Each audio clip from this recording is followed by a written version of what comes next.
নমস্কার সবাইকে। এটা আমার আজকের প্রথম ব্লগ। আমি বুঝতে পারছিলাম না কিভাবে আমার ব্লগটাকে শুরু করব। তো এই দেখো আমি টিউশন পড়াচ্ছি।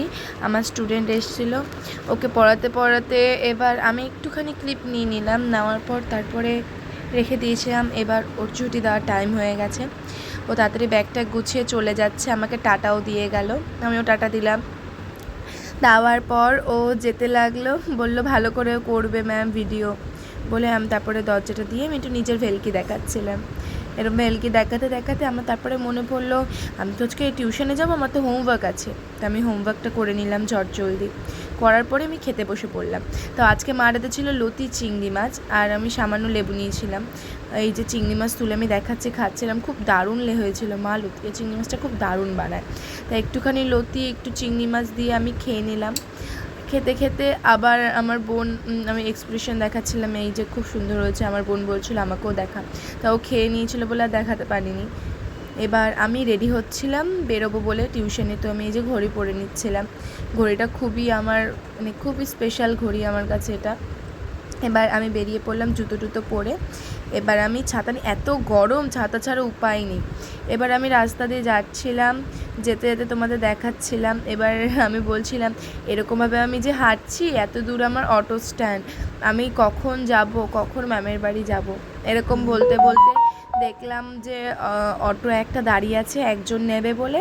তো তাড়াতাড়ি পা চালিয়ে আমি গেলাম। গিয়ে আমি ভিডিও করতে পারিনি, যত সামনের সিট ছিল সামনে বসে আমি ভিডিওটাকে অফ রেখে জগৎপুর নেমে আবার ভিডিওটাকে কন্টিনিউ করলাম।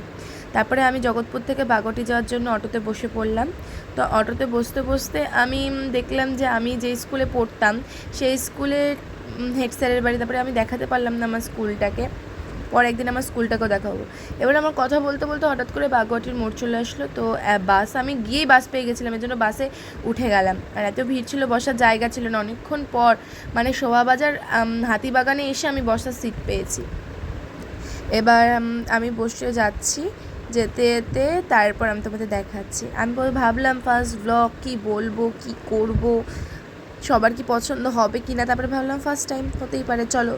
তো বলতে বলতে কখন চলে আসলাম। আসার পর শোভাবাজার মেট্রো স্টেশন থেকে টিকিট কিনতে চলে গেলাম। টিকিট কিনে, হ্যাঁ ভালো কথা, তোমরা কিন্তু টিকিটে করে নিয়েই এসো, টিকিট ছাড়া উঠো না কিন্তু।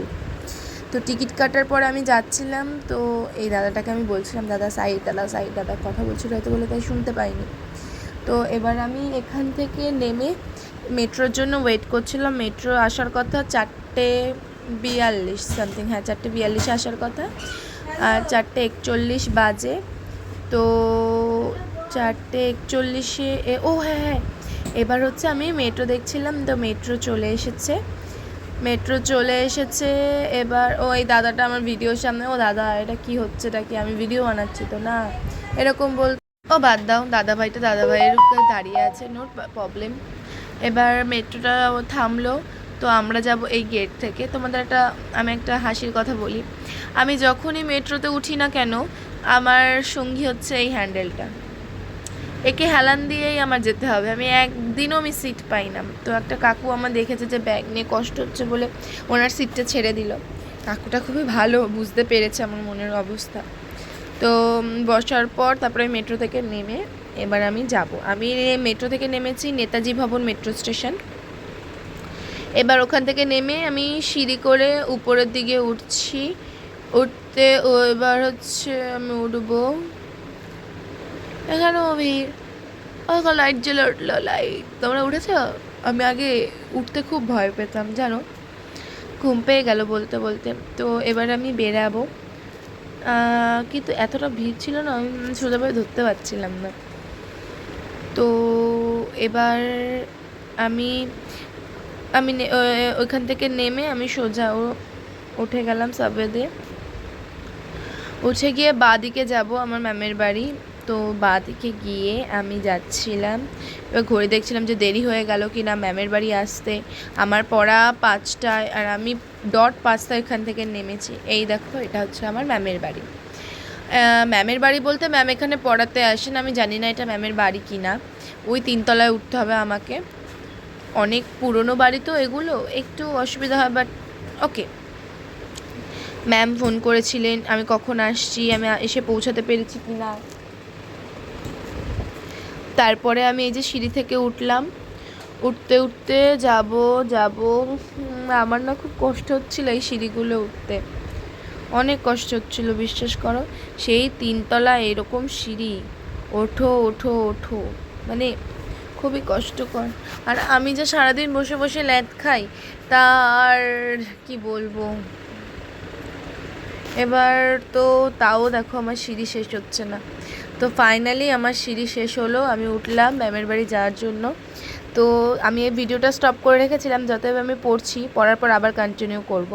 তো পড়া শেষে যখন আমাকে ছুটি দিল তখন থেকে আমি আবার ভিডিওটাকে কন্টিনিউ করব। সবথেকে ভালো লেগেছিল একটা জিনিস, যে ওই ম্যামটা খুবই ভালো দেখতে, যেমন ভালো কথাবার্তাও খুব ভালো। তো এবার আমার পড়া ছুটি হয়ে গেছে, আমি বেরিয়ে পড়েছি মেট্রো স্টেশনে যাওয়ার জন্য। ম্যামের বাড়ি থেকে মেট্রো স্টেশন 10 মিনিট হেঁটে। তো এবার মেট্রো স্টেশনে আমি নেমে টিকিট কাটতে যাব। টিকিট কাটার লাইনে আমার বেশিক্ষণ দাঁড়াতে হয়নি। এই যে এই জায়গা থেকে আমি নামছি, নেমে টিকিট কাটার লাইনে বেশিক্ষণ দাঁড়াতে হয়নি। গিয়ে 10 মিনিট দাঁড়ানোর পরে মেট্রো পেয়ে গেছি, কিন্তু এখানেও সেম বসার জায়গা নেই। আমার জীবনে মেট্রোতে বসাই লেখা নেই, দাঁড়িয়েই থাকতে হবে। তো ওই যে দেখো আমার সঙ্গীকে নিয়ে আমি দাঁড়িয়ে পড়লাম। তো যেতে যেতে আমি, আমার বান্ধবীর পাশে ছিল, নেমে গেল ময়দানে। তারপরে এত ভিড় ছিল ওই জায়গাটায়, একদম দূর ব্যাং, ওখানে কে উঠবে, আমি সিঁড়ি দিয়েই যাব। সিঁড়ি থেকেই আমাকে গেলাম, সিঁড়ি থেকেই উঠলাম, তাড়াতাড়ি করে বাসে উঠতেই হবে যে করেই হোক, কেষ্টপুর নামতে হবে, আমার আবার কম্পিউটার ক্লাস রয়েছে। তো বাসেও ভিড় ছিল বলে আমি ভিডিও করতে পারিনি। বাস থেকে কেষ্টপুরে নেমে আমি এত খিদে পেয়ে গেছিলো, তো এখান থেকে 10 টাকার ছোলা মাখা নিয়ে নিয়েছিলাম। কাকুটা খুব ভালো বানায়, খুব ভালো। আর আমি ইদানিং খেতে খেতে খেতে খেতে ওনার রেগুলার কাস্টমার হয়ে গেছিলাম আমি। তো উনি এই যে দিচ্ছিল, আমি তারপরে হাতে করে ছোলাটা নিয়ে দেখাচ্ছিলাম, এই দেখো ছোলা। তো এরকম বলতে বলতে আমি সাবের ভিতর থেকে ভিডিওটাকে অফ করে সাবের একেবারে কেষ্টপুর রবীন্দ্রপল্লীতে গিয়ে ভিডিওটাকে অন করি। আমার এতটা দেরি হয়ে গেছিলো যে কম্পিউটার ক্লাসে যেতে কি বলবো। এই দেখো এটা আমার কম্পিউটার ক্লাস। এবার আমার তো কম্পিউটার ক্লাসে ফোন অ্যালাউ নেই, তো আমি উপরে গিয়ে জুতো খুলে ফোনটাকে ব্যাগে রেখে দেবো, তাই ততক্ষণ ভিডিওটা আমার স্টপ থাকবে। এই যে স্যার বলে সবসময় জুতোটাকে র্যাকে রাখতে, তো আমি আমার জুতো কে কী করলো জানি না বাবা, আমি আমারটুকু করি। আমাকে স্যার বলেছে, আমার স্যার খুবই ভালো, তোমাকে কি বলবো, বাপ্পা স্যার আমার স্যারের নাম। এত ভালো, আমাকে এত ভালো, মানে আমি স্যারকে বলি স্যার আমি এরকম টিউশন করে আস্তে আস্তে তো লেট হয়ে যায়, তো স্যার বলে নো প্রবলেম, আমি তোমাকে শিখিয়ে নেবো। তো এই দেখো কম্পিউটার ক্লাস শেষ হলো 9টার দিকে, আমরা বেরোলাম। আমার বান্ধবী বলছে কী করছো, আমি বললাম তোর ভিডিও করছি। তো এই বলে নামতে নামতে আমি একটু আমার মুখটা দেখিয়ে নিলাম, আমি আমার মুখটা ক্যামেরায় দেখাতে খুব পছন্দ করি। তারপরে রাস্তায় হাঁটতে হাঁটতে একজনের সাথে দেখা হলো, মানে সে আমাকে আনতে গেছিলো, সে আমাকে এই খাবারটা খাওয়ালো। তারপরে বাবার সাথে দেখা হলো, বাবা আমাকে আবার বাড়িতে নিয়ে এনে পাঠিয়ে দিল। তো এই যে আমি বাড়ি চলে এসেছি। তারপরে চলে এসে আমি এবার ফ্রেশ হবো, তো ফ্রেশ হয়ে কথা বলছি। এই যে আমার ফ্রেশ হয়ে গেছি, হওয়ার পর আমি না একটু মুখ টুক ধুয়ে একটু চলে এসেছিলাম, কারণ এত গরম ছিল না, পারা যাচ্ছিল না। তো মুখ টুক ধুয়ে তারপরে আমার বোন বলছে আমাকেও একটু দেখা, ওকে দেখালাম। তারপরে হচ্ছে ও একটু হাই করে দিল, আবার একটু ভেলকি দেখালো, মানে আমি আর আমার বোন ভেলকি দেখানোতে এক্সপার্ট। তারপরে হচ্ছে আমি ভিডিও করা আবার স্টার্ট করে দিলাম। আমার বই খাতার এত জঘন্য অবস্থা, এগুলোকে আমার ঠিক করতে হবে ভাবলাম। তো এগুলো ঠিক করার জন্য আমি রেডি হয়ে গেলাম। এবার আমি আমার মুখটাকে দেখিয়ে নিলাম, মুখটা দেখানোর পর আমি তারপরে বললাম এবার আমাকে তো করতে হচ্ছে। তো এবার আমি হচ্ছে এইগুলোকে আমার খাটের পরে রেখে এক এক করে সাজানো শুরু করলাম। তো লেটস স্টার্ট।